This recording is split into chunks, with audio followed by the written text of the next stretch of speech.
Assalamualaikum warahmatullahi wabarakatuh.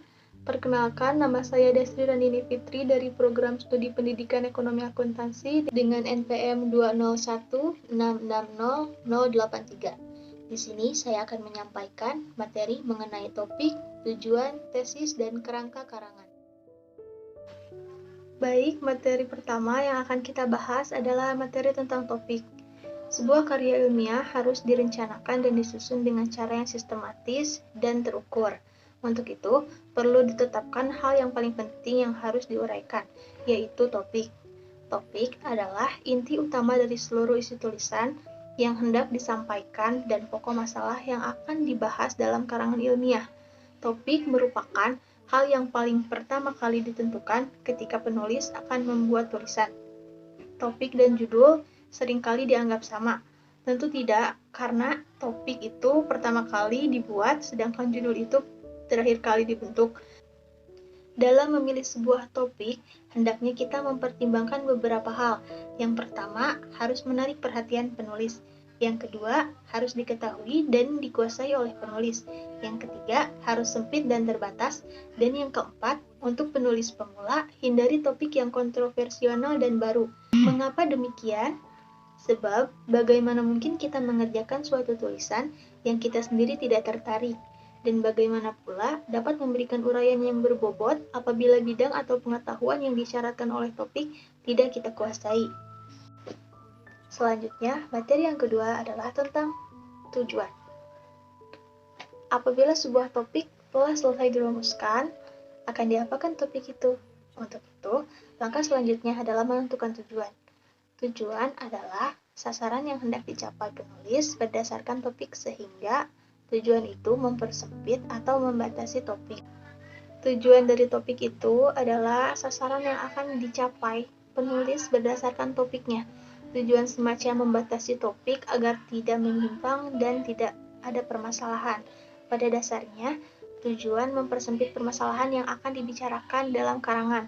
Oleh karena itu, tujuan harus lebih terbatas atau lebih sempit dari topiknya. Setelah topik dan tujuan ditetapkan dengan jelas, penulisan perumusan topik dan tujuan itu ke dalam tesis yang akan kita bahas pada materi ketiga. Selanjutnya kita bahas materi yang ketiga, yaitu tesis. Tesis dalam penulisan karangan ilmiah merupakan langkah awal penulisan. Tesis dibentuk berdasarkan topik dan tujuan. Perlu diketahui dulu topik dan tujuannya, barulah dirumuskan tesis karangan. Jadi, apa itu tesis? Tesis adalah perumusan topik dan tujuan dalam bentuk kalimat dengan menonjolkan topiknya sebagai pokok bahasan. Tesis lebih menonjolkan topik daripada tujuan dengan maksud penulis karangan ingin melakukan analisis, interpretasi, dan sintesis.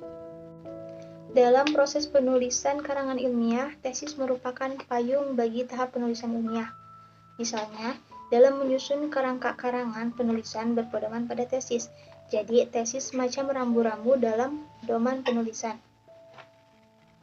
Namun, penentuan sebuah tesis juga dapat dilakukan berdasarkan karangan yang sudah jadi atau publikasi ilmiah.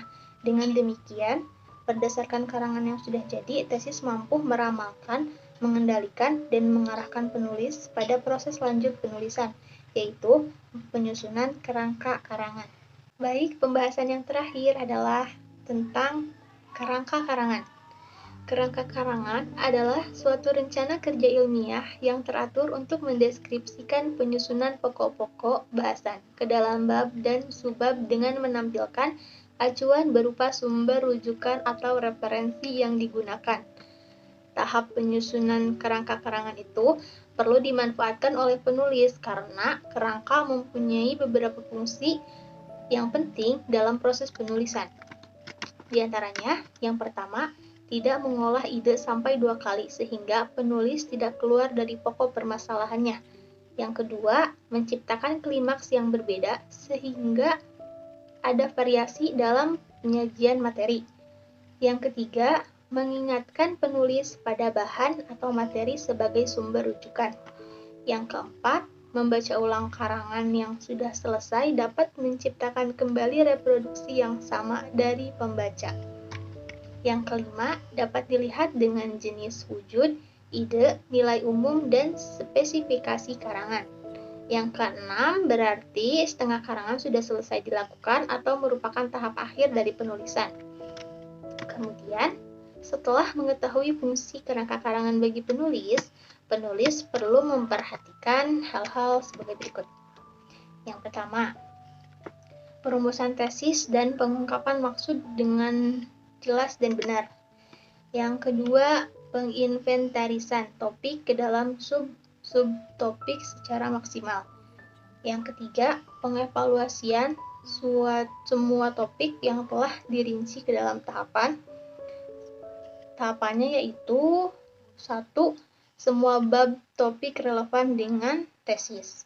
Yang kedua, jangan ada topik yang sama. Dan yang ketiga, semua topik dan subtopik sudah disusun secara paralel. Tahap yang keempat yaitu melakukan tahap ketiga secara berulang untuk mendapatkan subtopik yang terrinci secara maksimal. Yang kelima, penetapan pola susun ragangan yang tepat. Polanya ada pola alamiah dan pola logis. Yang keenam, sadarilah ragangan tidak sekali buat. Yang ketujuh, ragangan ini sebagai pedoman penyusun daftar isi karangan. Melalui tahapan penulisan kerangka karangan, penulis perlu memperhatikan persyaratan penyusunan kerangka karangan. Yang pertama, tesis sudah jelas dan benar. Yang kedua, data primer dan data sekunder sudah terkumpul, dibaca, dan dikutip dalam catatan. Yang ketiga, tiap unit dalam kerangka karangan mempunyai satu gagasan. Yang keempat, pokok-pokok kerangka karangan disusun secara logis. Yang kelima, pilihlah pola kerangka karangan yang diterapkan. Ada pola alamiah spasial, ada pola alamiah kronologis, dan pola alamiah topik yang ada. Yang keenam, pola logis yang digunakan. Yang tujuh, pasangan simbol disusun secara taat asas dengan menggunakan sistem. Sistemnya ada sistem lekuk, sistem lurus, dan sistem gabungan. Cukup sekian materi yang dapat saya sampaikan. Mohon maaf apabila ada kesalahan, karena saya masih dalam tahap pembelajaran. Semoga bermanfaat. Terima kasih. Wassalamualaikum warahmatullahi wabarakatuh.